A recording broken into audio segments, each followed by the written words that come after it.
So I have the pleasure of introducing up Ginger Clayton. Ginger has been a longtime member of NAWBO, so she's stuck with us through the thick and thin. Very active in the community. Ginger has sat on a number of boards, and she is the owner and CEO of Elon Tech. Elon Tech was just recognized in the top 20 Phoenix area's 74 largest women businesses. Wow, my goodness. That's applause for that, yeah.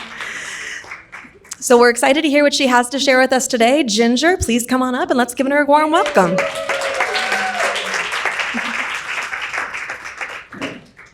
Thank you. Good morning, and thank you so much for the kind introduction. Can you all see me over this? I'm a little vertically challenged. Oh, perfect.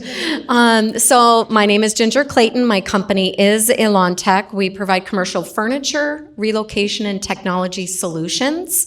Our clients can use us for any one of those lines independent of one another, or our sweet spot is when they're all combined around a move. But we did not start that way. We started as a technology company. So today I want to talk about leadership, the power of the pivot, leadership and growth through uncertainty. I'm going to go through how we navigated 3 major downturns in the economy that shaped my approach to growth, risk, and redefining balance and that myth of balance. Some of the things that I felt were very helpful to be ready for that was being ready, having your company ready, taking risks, leading through diverse times, and personal well-being are all things that we're going to talk about today. I love this quote by Amelia Earhart, and I was talking to someone earlier, a woman business owner here, about her fears. And Amelia says, use your fear. It can take you to the place where you store your courage. It's just so true, because being a business owner is not for the faint of heart. It takes hard work, it takes dedication, it takes grit and tenacity, and just not wanting to give up, right? That fortitude. So I often say my company has been built on pivots with each of these downturns. And the first one was after 9/11 and the economic downturn that came from that. Our business was, my husband and I are in business together. We started in 1997 as a tech company, and we lost 25% of our revenue, and it was really hard. We were putting every last dime back into the company. We were refinancing our mortgage, our car, just to not have those payments. We were eating tuna pea wiggle because that's all we could afford to eat at the time. We had, at the time, 3 kids and 1 on the way. And those times were difficult. So we said, okay, well, no magic is going to happen here. We're going to have to pull ourselves out of this. So we said, how do we do that? So very quickly, we listened, as Tanea mentioned earlier. So we went to our clients and we asked, hey, if there was something else we could do for you, what might that be? And one of them said, well, you just moved all of our servers, our computers, our monitors, our printers. If you could have just moved in the furniture, that would have been great, because they had problems with their moving company. And we thought, maybe there's something to that. Companies that are moving need us to move all their technology. And so we talked to other business people, we talked to our families, and they all thought we were crazy. What is a technology company doing starting a moving company? But we laid out some pro formas, and we really thought if we were strategic about it, that it was worth a try. So we partnered with somebody from the moving industry, the commercial moving industry, and started another business. And so one of the key pieces is, right, doing a needs assessment with your clients, seeking the need, which we did, find that silver lining, solve the problem that somebody else is not solving, and listen to skeptics, but make up your own mind, because I will tell you, we tripled our revenues from 1 million to 3 million in the first year. Thank you. Then we were going along for several years, and then the Great Recession happened, right? And so we were pretty well prepared. We were diversified, as now we were a technology company, a commercial moving company, and telecom, meaning we did telephone systems and cabling. And so those were the 3 divisions we had at that time. And having that really helped. However, the recession, the downturn was even deeper this time, right? And so we thought, well, what did we do the first time? We listened. Let's listen to our clients. And one client called us very quickly, was a property manager, and said, I have a problem. Can you please help me? I had a client who went out of business and left 4 floors of this building full of furniture. Can you please get that out for me so I can get a new tenant in here? And we said, yes, we can do that.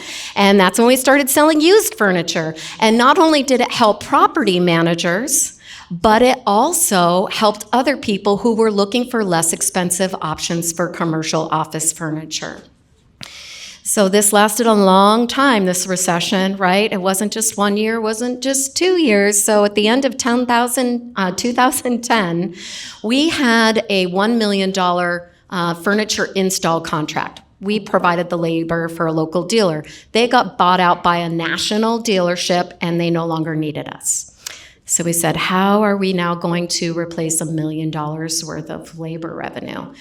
And so we said, okay, well, I guess it's time to start selling new furniture. And that's when we started with the 3 divisions we still have today: commercial furniture, relocation, and technology. We hired their best salesperson and their ops manager and launched that. And we increased our revenue that first year by 40%. Thank you. Now, fast forward about a decade, right? And we've got the COVID pandemic. That was a whole different beast. And it was a scary time, and everyone, right? It felt like the world kind of stood still once we realized, oh, this is a thing. It's not just gonna go away, right? And I remember I was at home. My father, he had dementia. He had moved in with me. I had 2 kids in high school that were doing Zoom school. My granddaughter was there doing Zoom school. And I have all these lovely pets. So they did give me some solace as I'm working on my laptop there. I do have a home office, so don't worry. But this was fun. Anyway, so now we're thinking, okay, what problem do we solve now? Well, offices are not needing a lot of commercial furniture at that time. But what they were doing is they were sending all their people home, working from home. So we started working with companies who would give their employees a stipend, and we would help them create a space in their home. We also created very easy, people could come pick them up or we could deliver them, but some people were nervous about that. Systems where it was a chair, a desk, and a monitor. And it really ran the gamut, but it was very basic. It was like $150, very feasible for families. And so not only just people who were working from home, but students who were now doing school from home. So that was one way that we pivoted. Another way, you might remember, envision the tech environment where you've got these open collaborative spaces and a bunch of people are working together 2 feet apart at a table. Well, that was all gone, right? Nobody wanted that anymore. So all the walls were going back up again. We were going in and we were reconfiguring workspaces that were very tight to create more social distancing. We were also really busy working with clients like bigger companies who said, we're going to take this time to put in new carpet. So what needs to come out? The furniture, right? All the furniture needs to come out. And so we were doing lots of different projects like that during that time. And then some cool materials, replacing materials like on cubicles that were once upholstery, and we're replacing those with laminate materials. And they came out some really cool textiles, nanotechnology, silver ion, copper infused, that were also helping to fight bacteria. So this is pretty interesting. In the middle of difficulty lies opportunity. So let's always remember that. And though during basically those that affected us for 3 years, we did not increase during those 3 years, but we did not lose. So that's what I heard. You know, you hear 50's the new 30. I'm holding strong to that one. Yes, right, ladies? And so really staying the same was the new growth at that time. But the year after, we ended up growing by 50%. So, and we've been growing 38% every year since then. So thank you. The Business Journal did a story on several businesses across the United States. We happen to be one of them. And they were getting the pulse on businesses the beginning of COVID, the middle, and the end. And they are actually the ones that said, you find the silver lining. And so I'm like, yeah, I guess we do. So find the silver lining, ladies. But one of the things I want to talk about is being ready, right? You always want to be ready. Have a strong company, cement your base, and have your vision, your mission, strategic plan, core values, your differentiators, what makes you different from every other company. And I'm not going to go into all these things today, but I know there have been a lot of other sessions here at NAWBO that have talked about all of these things, and also knowing your why. Why do you get up every day and run your business? Because you need to know that to get you through the hard times. My why is really my family, providing a life for me and my kids, and also a fever to serve. And through all this, I was able to kind of dig deep in there and founded the Diaper Bank here in Central Arizona, helping 11,000 babies a year. So leading through uncertain times, and we'll always have more uncertain times. I always feel like we're in one now, but I think we're always in one, right? So how do you lead through that? These were 4 things that I found to be very helpful. Communicating transparently and frequently. We were speaking every day to our team in the beginning, right? And we were hiding our crazy inside our heads because people can't see that, right? They can see me say, I don't have all the answers, but we are all really smart people and we're going to figure this out. And we're going to start with this plan, and if it doesn't work, we'll adjust and modify. The big piece was empowering and not micromanaging. And it can be really hard when you feel out of control when things are going on like this to not micromanage. And that was hard for me. But that is one thing we really focused on. And we saw people rise with skills on our team that blew me away. The number one thing for me was modeling resiliency, the ability to bounce back from change and diversity. There were classes on this. Actually, Victoria Trafton, who's been a longtime member, had classes on resiliency. I had my team signing up for that. I was passing out different tips and tricks on how to do this. And I think that is just, it's so prevalent and so paramount to really getting through difficult times. And then I kind of touched on this, being the consistency in the chaos, be the calm in the storm, and hide your crazy inside your head. You can talk to us about the craziness, right? And then, through all of this, right, after each downturn, we're growing, and especially in the beginning. And I was going crazy, right? I've got 5 kids. I'm running a business. I'm really involved in lots of boards and in the community, and room mom. One time I was room mom for 2 kids. Why did I do that? I have no idea. That was crazy. So I was very overwhelmed.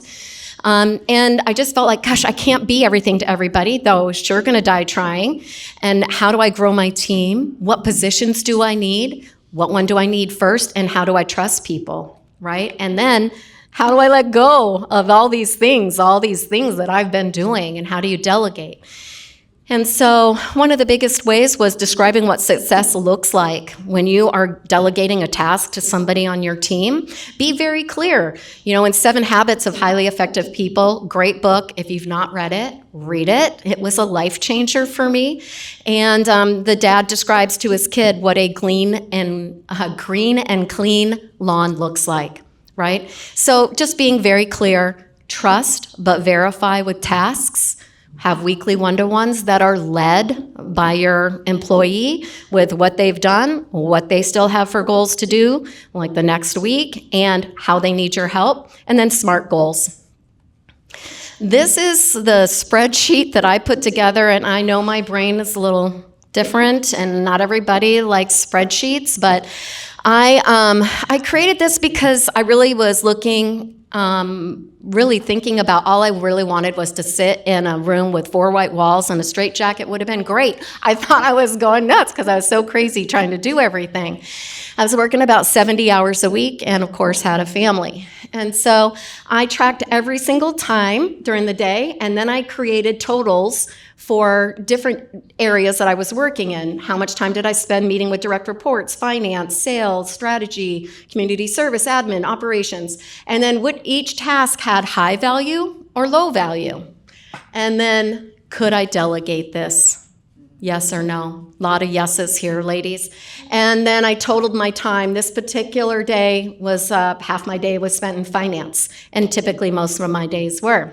You can see, funny little side note, the INTJC that's interrupted by Joe Clayton, my husband. Yes. I'm a big schedule person, and he is absolutely not. And I would be in working on finances, and he'd come in, hey, can I talk to you about this? Can I talk to you about that? And I said, how about we schedule time once a day? How about let's do lunch every day? But at any rate, yeah. So one of the things that he also shared with me was that you have no time for me. You have no time for me. I'm like, are you crazy? We work together, we live together, we go to kids' t-ball and dance and charity events and work together and all this stuff. We're always together. You're nuts, right? Well, and that kind of leads to the discussion of balance. Ladies, it is a myth. It does not exist, right? Maybe what there really is there's a life rhythm, right? There's a rhythm or a flow. And between all the hard work and the grind and all of the fun things that we want to do in our lives and all the things we have to do to move things forward, when I stopped striving to equalize the hours that I spent, right, trying to find balance, and I focused on energy and impact, that's when my life became much easier. We have many roles in our lives. So we really need to define those. And you may share some of these, or they may be different, but I took this wheel out and I wrote all my roles: community service, wife, mother, daughter, Christian, business owner, fitness, health, neighbor, leader. And I just did this with a pencil, and I just sketched in how full I felt in those areas. And I was actually surprised at how low a lot of them felt, right? This was a wake-up call to me in my life. And I actually feel a little teary looking at the 10% wife when I just told you how much time we spent together, right? So then, what do we do with all of that? In each one of these roles, we need to start with the end in mind. We need to define what success looks like in each role so that you know you're going to get there. If you don't have a bullseye, you're never going to hit it. And that's where I was at. So I defined what success looked like. I set up quarterly goals in another spreadsheet, which don't worry, you'll see shortly. And I set, the goal is to just set 2 goals a quarter, but I set a couple more. And then I graded it daily, and I had an accountability partner, and she did the same. And we emailed them to each other every Friday. I also took my Outlook calendar and created categories for each of these roles and color-coded it. My wife color was blue, so that's Joe's color. And I found there was no blue. Poor Joe. And poor me. So that's when I said, okay, we're going to have weekly date nights. And we've kept that up ever since. Thank you. This is the 90-day goals, kind of set a theme for each quarter. And I have 3 personal there. I have 1 business and 1 for serving. I really love the, you see I grade myself every day. A week I was in Disneyland, so gave myself some grading time off for that. But not from eating well, which I didn't do there. You can tell, see all the ones. But I love this. This is older, and so this is like the 13-year ago me. Eat well, defined. Follow defined meal plan, low carbs, meats, veggies, no junk, less alcohol, or just switch to red wine. Anyway, in summary, it's important to cement your base with your vision, mission, core values, your strategic plan, your differentiators. Know your why. Power of the pivot, you don't have to do it just when there's a crisis. You can do it right now, ladies. You can do it anytime. And hopefully you learned a few things from what I learned about expanding my staff and delegating, and that balance is a myth, but there is a life rhythm, and finding yours will be very beneficial to you when you focus on impact, not time, and creating your life rhythm. Thank you. Any questions?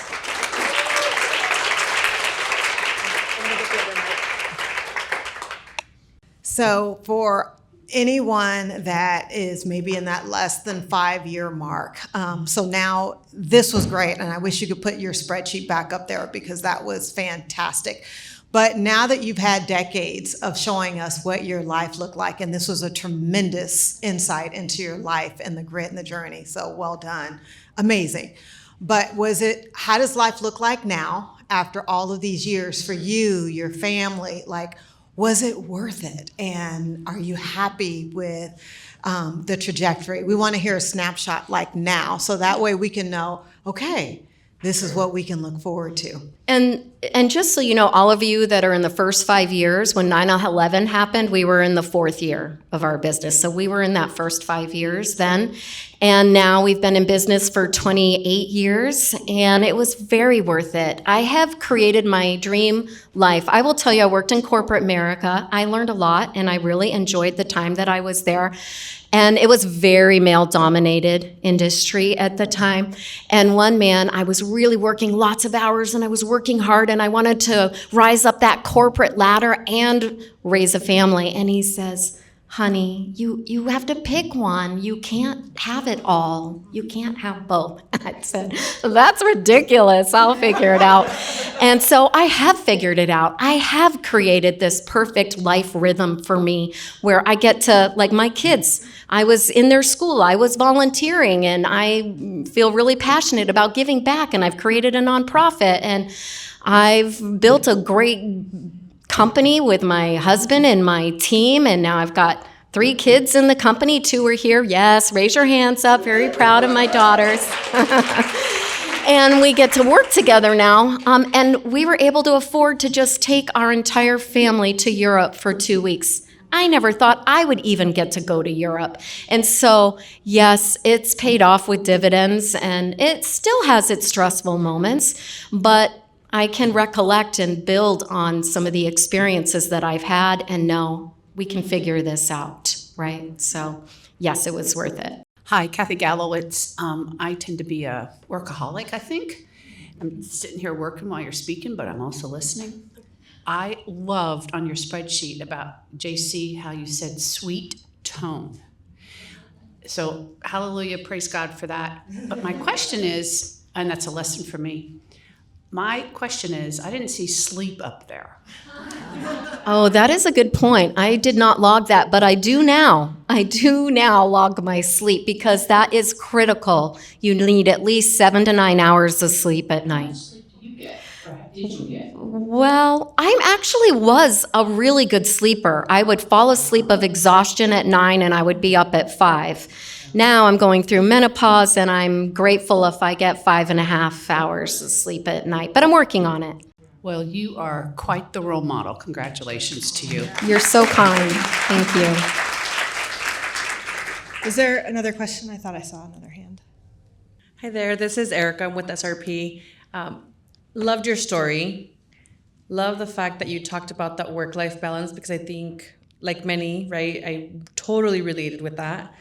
But I wanted to see if you could talk about the early years of your business because I feel like those are like the years that nobody wants to talk about, the toughest. Like as you were developing your business, like what was that first client like and second client like? Because I feel like, right, they say that within the first 5 years you'll find out whether you make it or not. Mm-hmm. So I'd love to hear that part of your story. Yes. Thank you so much. So my husband was an IT engineer, and he had never been in sales, and this is really part of his story, but it's part of what life was like for us. And he started cold calling, and he cold called for 90 days before he got a yes. And it was just a hard drive. It was like, well, back then they were probably $100. I don't know. But at any rate, it was just a hard drive. But he was so excited, and he thought, okay, I can do this. And that was really our first client. And then we ended up getting clients on IT. We were the small, outsourced IT provider for small and medium-sized businesses. where we would go in and fix PCs and servers and install that kind of thing. And then as we started to we had retainers with our clients, and that was when really things started to move forward. Instead of doing just a lot of project basis or break fix on a time and material basis, getting those contracts, I think was really helpful and imperative. So I really recommend having contracts in place. And then as we grew, and like when we started the relocation business, we were technically a new business. We partnered with somebody from the moving industry who was an expert.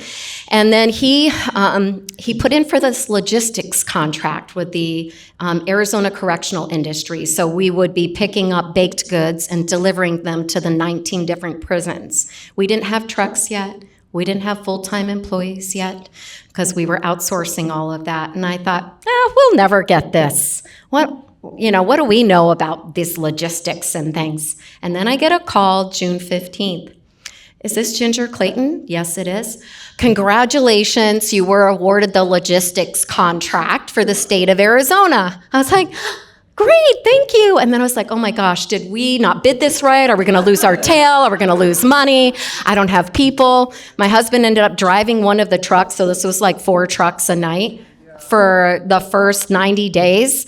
And, so those were some of the days, right? And I remember taking little Jenny over there, who's now 21, in a little bassinet to the office with me, and everybody's holding her around the office, and probably why she's real comfortable there now. But at any rate, those were the days of how we made things work. And the girls were dusting things and, shredding papers and making employees cute little notepads. And they've been involved since they were little. And it was really fun, but it was also really hard and scary. So it really helps. I've been in NAWBO for a couple of decades, and maybe longer, now that I think about it. But having other women business owners in your court, I am in your court. I am here to help you. Please come see me. Feel free to reach out to me. I would love to help you if I can help you with anything, or at least be a shoulder or a listening board. Thank you.